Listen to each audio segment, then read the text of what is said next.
నమస్కారం. మనం వీడియోలో చూస్తున్న ఈ మొక్క వచ్చేసి గుంటగలగర ఆకు. ఈ విధంగా తెల్లటి పుష్పాలు చెట్టు గుంటగలగర చెట్టు అనేది ఈ విధంగా ఉంటుంది. ఈ మొక్క అన్ని రకాల భూముల్లో దొరుకుతుంది. ఎర్ర నేలలు, నల్లరేగడి నేలలు, వరి పొలాల్లో, ఇంకా మెట్ట పంటల్లో కూడా ఈ అరుదుగా దొరుకుతూ ఉంటుంది. అయితే ఈ గుంటగరగరాకుని వెంట్రుకల నలుపుగా మారడానికి ఉపయోగిస్తారు. తర్వాత విషజ్వరాల్ని హరించడానికి కూడా ఉపయోగిస్తారు. పచ్చడి చేసుకోవడానికి కూడా ఉపయోగపడుతుంది. ఇంకా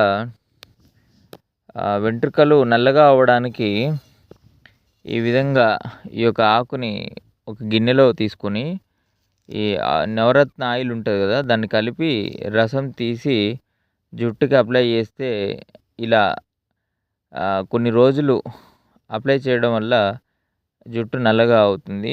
ఏదైనా 1-2 సార్లకి అవ్వదు. అలా ట్రై చేయాలి. కొన్ని రోజుల తర్వాత చాలా బాగా పనిచేసిన రిజల్ట్ అనేది తెలుస్తుంది.